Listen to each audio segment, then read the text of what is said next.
Bonsoir à toutes, bonsoir à tous, soyez les bienvenus dans cette émission. Demain, nous serons le 8 mars, journée internationale des droits des femmes, et pour la première fois, journée de grève générale des femmes. Une grève pour quoi faire? Quelle forme prennent aujourd'hui les luttes féministes? Et puis, un an après l'affaire Weinstein, un an après MeToo, les lignes ont-elles bougé? Voilà quelques-unes des questions que nous poserons ce soir dans M. Bonsoir Camille. Bonsoir. Vous êtes membre du collectif FS, qui est un collectif de femmes dans le milieu culturel pour revendiquer plus de place pour les femmes dans le milieu culturel. On pourra développer cela plus tard. Vous participez demain aussi au mouvement de grève générale? Oui. C'est-à-dire, ça va se traduire de quelle manière? Donc il y a eu un appel à l'intérieur du groupe et demain il y aura un bloc de FS qui sera présent à la manifestation à partir de 17h. Ouais, et c'est-à-dire, vous avez été associé au collectif 8 mars qui organise ce mouvement de grève générale demain. Pas directement. Disons qu'il y en a certaines d'entre nous qui font partie du collectif. Alors, Lucia Ruiz, bonsoir. Vous faites partie de la Ligue des travailleuses domestiques. Expliquez-nous d'abord ce que c'est la Ligue des travailleuses domestiques. Bonsoir. On est un groupe de femmes sans papier et on est de la CSS Marque Bruxelles et on s'est groupé pour avoir des droits comme toutes les autres femmes. Et demain aussi, on rejoint la grève et aussi la marche. Donc on va se rencontrer aussi à 5h à la gare centrale pour participer. Ouais, pour participer à la marche et pour participer à la grève aussi. Tout à fait.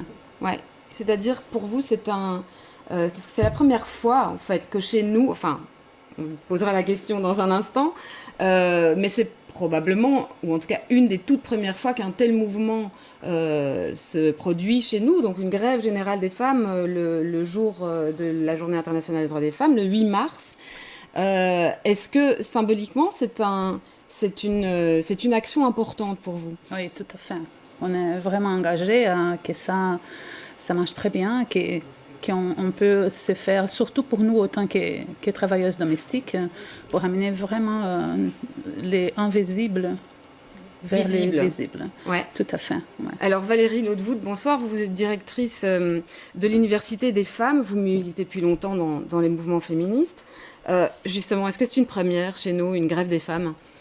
Alors, c'est pas la première grève des femmes, c'est peut-être la première grève féministe. On a eu la grève dans les années 60, la grève de la FN, de Herstal, donc les ouvrières qui fabriquaient des armes, qui s'appelaient d'ailleurs les femmes machines. Donc ça, c'est une première grève de femmes. Alors, est-ce que c'est pour autant une grève féministe? Voilà, certaines historiennes disent que oui, d'autres disent que non. Mais là, cette grève-là, effectivement, il semble que ce soit une première en Belgique.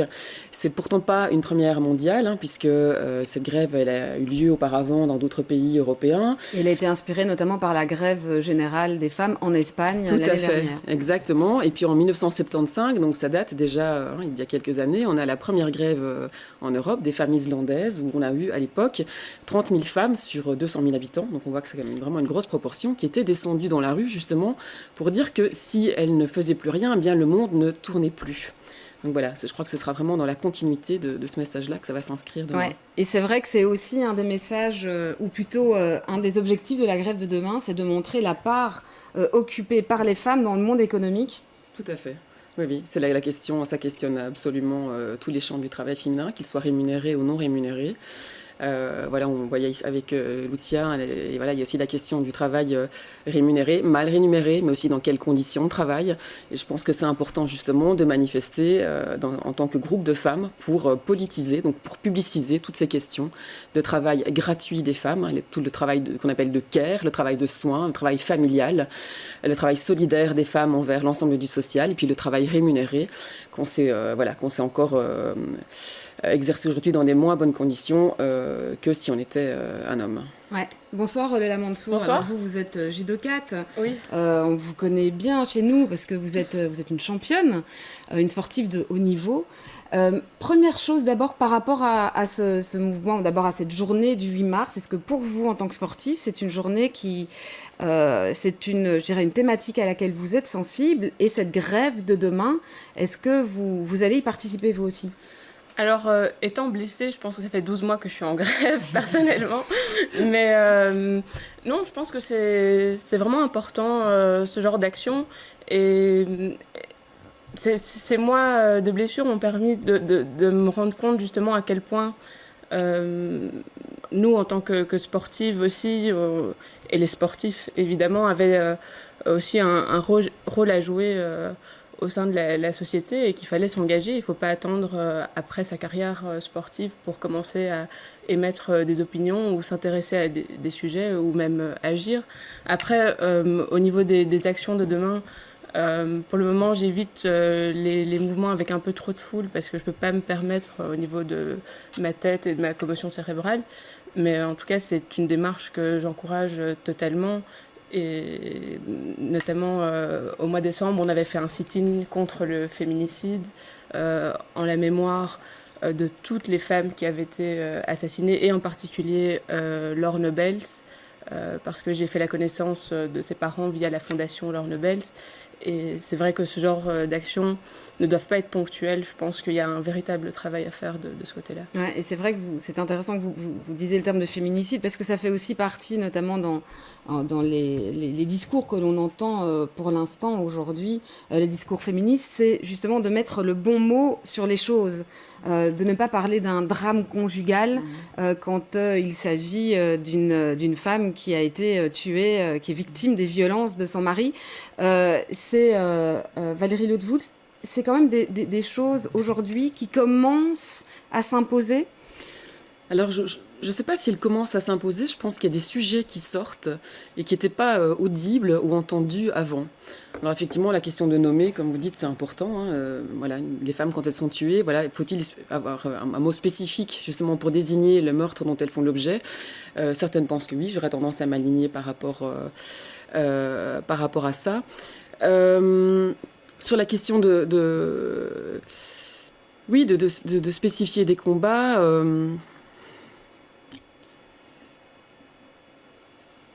en fait, c'est tellement large, j'ai l'impression, que je pourrais vous répondre, enfin, on pourrait passer la nuit à discuter de ça. Et on essaiera, d'ailleurs, on en parlera dans une seconde partie d'émission, en vous écoutant, d'ailleurs, les unes et les autres, parler de vos témoignages et de vos expériences dans vos secteurs respectifs. Mais pour terminer ce tour de table sur la grève, et normalement devrait nous rejoindre une membre du collectif 8 mars qui organise donc ce mouvement qui est... alors cette journée et en particulier cette grève qui est quand même chez nous une première, en tout cas sous cette forme-là.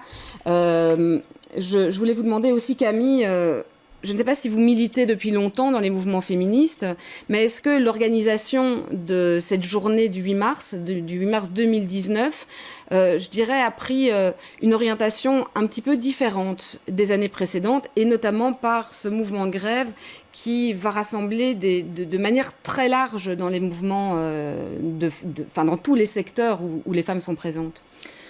C'est une question... Enfin, il y a plusieurs questions dans votre question. Moi, je milite depuis très longtemps, et pour aussi d'autres questions, notamment les questions climatiques, les questions de migration, etc. J'ai l'impression qu'on arrive à un nœud dans le monde dans lequel on vit, un espèce de moment historique où on est à la fin d'un fonctionnement et que ce système est en train de s'écrouler, de se casser la gueule littéralement. On sait que si on continue à piller les ressources, etc., on va droit dans le mur. Donc ça, c'est pour les questions climatiques. Et donc, il faut penser à une réorganisation. Et beaucoup d'études, aussi féministes et écoféministes, voient un lien très clair entre le patriarcat et le système économique. Et donc, aujourd'hui, c'est évident qu'il faut réorganiser la société. On ne peut pas laisser le patriarcat tel qu'il est, enfin, tel qu'il a fonctionné jusqu'à présent. Et donc, on doit rétablir la justice avec les femmes, mais aussi trouver un système différent. Enfin, c'est mon opinion, c'est pas l'opinion de FS Global, mais trouver un système. Alors, je ne crois pas que le terme matriarcat soit le bon, mais trouver une autre façon de fonctionner, quoi. Ouais, vous êtes. Alors, je vois que vous réagissez, Valérie Lodewood, j'imagine que ça fait écho, évidemment. Oui, je pense que Camille résume vraiment très bien, je crois, ce qui était un petit peu, ce legs qu'on a reçu des générations précédentes et qu'on continue d'ailleurs à discuter aujourd'hui, c'est de savoir quel autre monde nous voulons. Hein, c'est la fameuse expression «un autre monde est possible» qui est souvent accolée effectivement au mouvement plutôt écologique, mais cet autre monde possible, c'est un monde qui est réfléchi, politisé, débattu par les féministes de toute génération. Parce qu'il faut quand même bien dire que le patriarcat ne semble pas être un système qui est très performant, si on peut dire, en termes humanistes. Voilà, c'est quand même un système assez mortifère, assez destructeur. Et voilà, c'est pour ça que j'ai hoché la tête en entendant Camille, parce que c'est vrai que voilà, ce sont des préoccupations qui sont vraiment celles du mouvement féministe et qui rejoignent notamment effectivement toutes ces questions d'exploitation des sols, la question du lien à la nature, la question du lien aux autres sociétés, notamment aux sociétés animales. Donc toutes ces questions-là sont débattues par et dans le féminisme. Et notamment aussi les questions de reproduction même. Ouais, et alors, et les questions, c'est vrai, c'est des liens qu'on peut faire aussi, oui. La remise en question du système, alors patriarcat dans les mouvements féministes, du système capitaliste aussi dans les mouvements écologiques. Peut-être juste pour revenir, et va nous rejoindre d'ailleurs Mathilde Retou, qui est chercheuse à l'ULB. Bonsoir Camille, bienvenue, asseyez-vous. Donc vous êtes chercheuse à l'ULB et vous êtes membre du collectif 8 mars qui organise cette grève demain. Peut-être un mot d'abord sur les objectifs de cette grève et pourquoi organiser une grève dans le cadre de la Journée internationale des droits des femmes. Tout d'abord, on a été beaucoup inspiré par le mouvement des Espagnols l'an dernier. L'an dernier, à Bruxelles, il y a eu une petite manifestation, encore de plus faible ampleur que les années précédentes. Et donc, cette grève en Espagne nous a donné beaucoup d'espoir, beaucoup d'envie. Il y a le mouvement MeToo aussi qui est passé par là. Et donc, on avait envie de visibiliser ce travail des femmes, qui soient salariées ou qui soient domestiques, et de se réunir toutes derrière ce mot d'ordre. Quand les femmes s'arrêtent, le monde s'arrête. Ouais. Lucia Ruiz, vous serez nombreuses, vous, demain ? Oui, la Ligue des travailleuses domestiques, donc on est 30-40 femmes, plus ou moins. Mais le problème, c'est que ni tout le monde peut venir parce qu'ils travaillent. Et donc, il y en a qui sont obligés de travailler. Ils sont obligés de travailler, ouais. Ne peuvent pas sortir, ne peuvent pas faire grève, ne peuvent pas participer à la marche. Quelques-unes vont essayer, qui travaillent jusqu'à 6 heures, donc ils vont nous rejoindre à la fin à 6h30. Mais c'est plutôt ça. Ouais. Pour nous, c'est plus difficile, quoi. Oui, c'est ça. Valérie Lodewood, on voit là aussi un moyen d'action qui est assez... Bon, c'est pas la première grève, on l'a dit, mais peut-être de cette ampleur-là, une grève des femmes générale comme ça. Est-ce qu'aujourd'hui, les moyens changent, les moyens d'action changent ? Alors, les moyens d'action, les femmes, effectivement, elles ont toujours fait grève, elles sont toujours mobilisées. Les moyens d'action changent, effectivement, il y a des donnes différentes. Les réseaux sociaux, c'est effectivement quelque chose qui vient nourrir d'une manière différente. Moi, quand j'avais l'âge peut-être de Camille, ça n'existait pas. Donc, c'était une autre manière de militer. Mais je crois cependant qu'il faut éviter de penser que le mouvement féministe se fait par coupure, qu'il y aurait un avant et un après. Avant, les femmes ne travaillaient pas et aujourd'hui, les femmes travaillent. Avant, il n'y avait pas Internet, donc chacun vivait seul dans son coin. Donc voilà, il y a vraiment un lien à faire par rapport à ce qui s'est passé avant et ce qui s'est passé après. Je crois que c'est important d'historiciser et de contextualiser nos luttes, de voir ce dans quoi on se place. Et ça, c'est différent d'une génération à une autre, évidemment. Les contextes ne sont pas les mêmes. Personnellement, je plaide pour qu'il y ait des dialogues de manière trans et intergénérationnelle, pour qu'on puisse voir exactement... Ouais, c'est encore émergent aujourd'hui, c'est pas encore suffisamment le cas. Je crois pas que ce soit spécifiquement émergent, mais je pense que les femmes doivent se parler, vraiment. Elles doivent se parler entre plus jeunes. Et c'est pas encore suffisamment le cas aujourd'hui. C'est pas facile parce que les femmes, elles sont élevées souvent à être plus isolées, en tout cas, à faire moins corps, à se penser moins comme une classe sociale, comme le rappelait récemment la philosophe Manon Garcia. Donc la question de se penser comme une catégorie sociale à la fois homogène et hétérogène, je pense que c'est une nécessité. Et dans cette hétérogénéité-là, eh bien, il y a effectivement les anciennes, les plus jeunes. Il y a des femmes qui vivent des discriminations imbriquées. Et donc, c'est de voir comment on peut se parler et comment on peut justement essayer de faire un mouvement féministe fort. Eh ben, on va en parler de ces discriminations et on va en parler de ces vécus, chacune dans vos secteurs, mais qui finalement peuvent se rejoindre, en tout cas dans le dialogue. J'ai commencé par vous, Lola Mansour. Vous êtes, je le disais, une sportive de haut niveau. Est-ce que, ou peut-être, de quelle manière est-ce que vous avez vécu je dirais le machisme ou le sexisme dans ce domaine, puisqu'on sait bien que c'est un domaine quand même qui est traversé par ce type de comportement. Mais en effet, je pense que le milieu sportif a même encore un peu de retard par rapport aux autres secteurs de travail. Et donc, rien qu'au niveau de nos encadrements, au niveau des fédérations, je n'ai pas de statistiques ni de listes, mais je serais curieuse de connaître un petit peu les chiffres au niveau du personnel masculin et de la parité homme-femme, surtout au niveau des postes clés, parce qu'on ne parle pas non plus uniquement comme entraîneur, mais s'il y a beaucoup de directrices techniques, et pas directeurs techniques, ou de présidentes de fédérations, qui sont évidemment sensibles aussi à la cause féministe et qui sont vigilantes là-dessus. Alors, moi, dans mon cadre personnel, en plus, c'est du judo qui est un sport de combat et estimé assez viril. Et ça s'est manifesté vraiment... on va dire qu'au début, je ne m'en rendais pas spécialement compte, parce que quoi qu'il arrive, il fallait s'adapter au comportement masculin. Il n'y avait quand même pas spécialement d'autres voies. Je veux dire... Vous ne vous posiez pas trop la question, quoi. Non. Surtout que c'était dominé quand vous avez commencé, c'était dominé finalement par les hommes dans votre... Oui, mais même déjà à 6-7 ans, ma seule référence de judo était David Douillet, qui était un Français de plus de 100 kilos, auquel je ne pouvais absolument pas m'identifier, et qui en plus avait des propos misogynes. Mais ça, je l'ai appris par la suite par rapport au judo féminin. Oui, donc il y a la question du modèle aussi. Mais il y a la question du modèle, et puis pendant plusieurs années, c'est vrai qu'en junior, j'étais la seule fille dans un groupe de gars. Heureusement que je pouvais aller de temps en temps m'évader justement sur mon ordinateur, un peu écrire dans ma chambre d'hôtel pour me couper aussi. Et ça, on vous le faisait bien sentir que... On me le faisait sentir, mais pas... Je veux dire, je ne l'ai pas vécu de manière violente ou en position de victime. C'est-à-dire que je remarquais peut-être moins certaines réflexions. Aujourd'hui, j'y suis un petit peu plus sensible. Bon, évidemment, c'était devenu des banalités. Oui, judo féminin, masculin, pas la même chose. Heureusement, on est quand même un bon groupe de filles, portées entre autres par la médaille olympique Charline Vansnik, qui, grâce à ses performances, a obligé un petit peu les entraîneurs à s'intéresser au judo féminin. Et à changer de regard. Et changer un petit peu de regard par rapport à ça.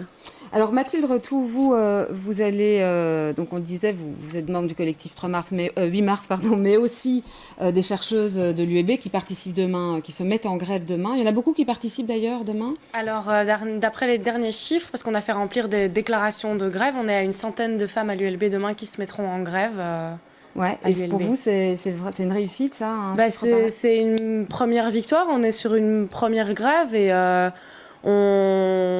je pense que pour ce secteur, en tout cas, c'est une première victoire, effectivement, une centaine de femmes. Mais ça montre aussi, alors, je dirais, entre guillemets, la gravité de la situation sur le terrain, chez vous, dans le monde académique. Tout à fait. C'est-à-dire que nous, je dirais qu'il y a 3 grands problèmes.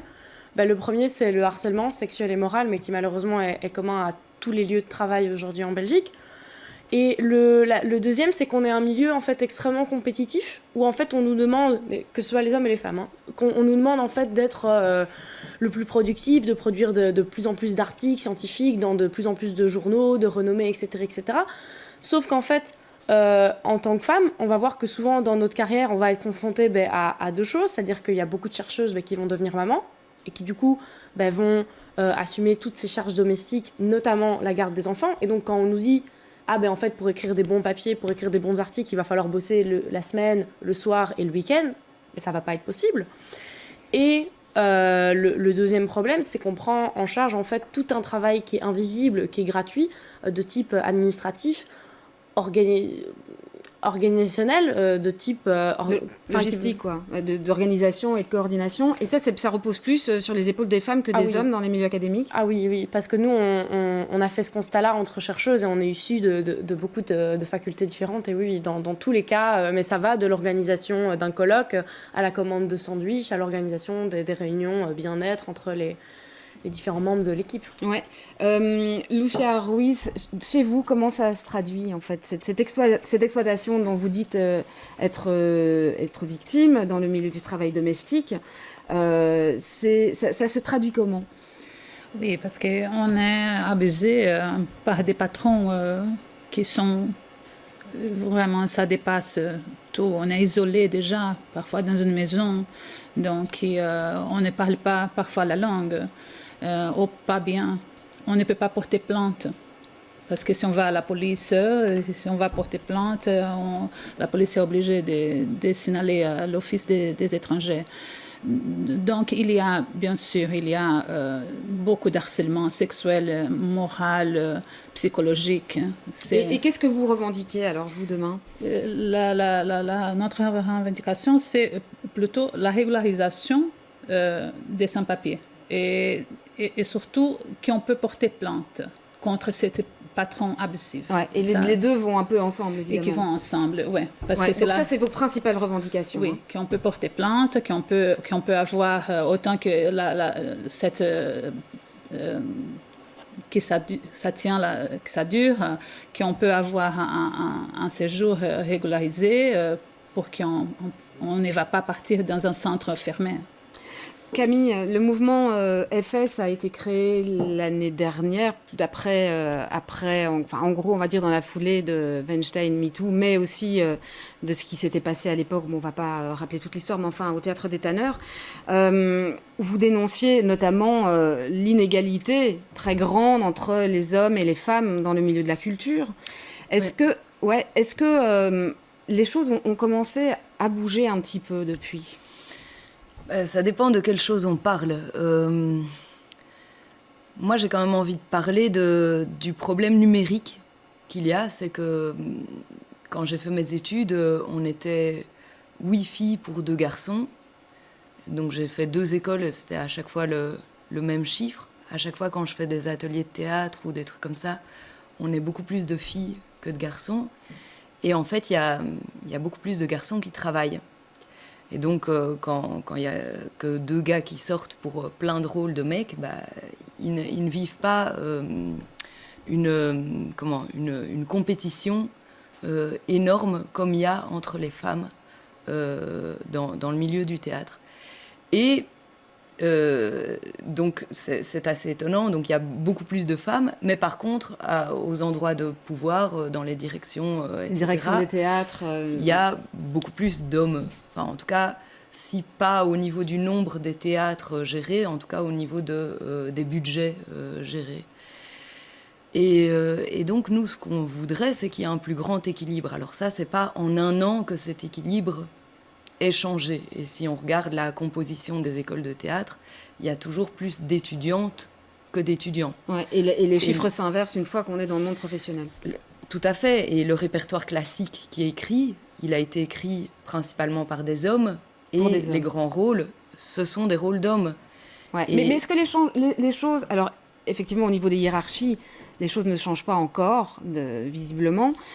Néanmoins, est-ce que cette espèce d'électrochoc, quand même, qui s'est produit il y a 1 an, et je vois que Valérie Ledoute fait des grands yeux, mais je crois que c'était un électrochoc pour pas mal de personnes qui ont véritablement découvert, et peut-être pour pas mal d'hommes qui refusaient peut-être de voir certaines choses, n'a pas changé aussi un petit peu l'attitude vis-à-vis des porteuses de projets, des créatrices, des artistes femmes? Moi, ce que je vois concrètement, c'est qu'en tout cas, il y a le Théâtre Océan Nord qui a fait une programmation quasi exclusivement féminine et qui a titré sa saison « Le monde a besoin de féminin », ou la Balsamine qui maintenant fait un festival X6, je crois, j'ai pas envie de dire de conneries. Mais pour les attitudes, oui, il faudrait regarder. Il y a pour le moment, nous, on est divisés en plusieurs commissions. Il y a une commission qui essaye de regarder les chiffres exacts. Et l'étude est en cours. Et il y a aussi une autre étude qui s'appelle La deuxième scène et qui est en recherche de financement pour pouvoir payer une chercheuse indépendante et avoir vraiment une vision impartiale et objective. Et donc, moi, j'ai l'impression que votre question est trop subjective. Moi, je ne peux pas dire là. Vous n'avez pas d'éléments objectifs pour l'analyser. Là, je suis dans des stages et on est toujours une majorité de femmes et les femmes sont toujours ultra précarisées. Et les femmes enceintes peuvent mettre une croix en général sur leur carrière pendant un certain nombre d'années, les enfants en bas âge, etc. Alors, il nous reste malheureusement pas beaucoup de temps. Valérie Lhaudevoot, j'avais quand même aussi envie d'avoir votre réaction là-dessus sur est-ce que... alors, sans vouloir, encore une fois, faire des coupures de avant c'était comme ça et maintenant c'est comme ça. On parle d'un processus qui a été effectivement, qui s'est illustré avec des tas d'avancées ou de reculades aussi, probablement. Néanmoins, depuis un an, au moment où on a quand même révélé toute une série de choses que beaucoup de personnes savaient, mais qui n'avaient pas été portées de cette manière-là sur la place publique, est-ce que les lignes ont quand même bougé ? Alors moi, je pense effectivement qu'il y a beaucoup de choses qui bougent pour le moment. Et ce qui est très chouette en fait à observer, c'est que ça arrive aussi chez pas arrive pour les jeunes femmes. Je pense que dans ma génération, on était vraiment dans un creux. Moi, quand j'avais entre 20 et 30, le féminisme, peut-être qu'il y avait une petite retombée. Et puis là, on voit qu'aujourd'hui, on a des femmes plus jeunes et des femmes de tous les milieux aussi qui s'emparent de la problématique et qui vont essayer de voir comment ça se passe pour elles. On a ici vraiment un panel super pour ça. Lola qui parle du sport, Lucia qui parle de son travail difficile, précaire. Nous avons aussi Mathilde qui par rapport à l'académisme, qui est un milieu assez peu questionné aussi. Et puis on a le monde des arts de la scène avec Camille. Donc je pense que oui, il y a des choses qui bougent. Je crois que les jeunes femmes commencent vraiment à se rendre compte que se solidariser, c'est vraiment ce qui leur permet de bouger. Et j'aimais bien l'expression aussi de Lola qui disait on est un bon groupe de filles. Et je crois qu'effectivement, il n'y a rien de tel qu'un bon groupe pour faire changer les choses.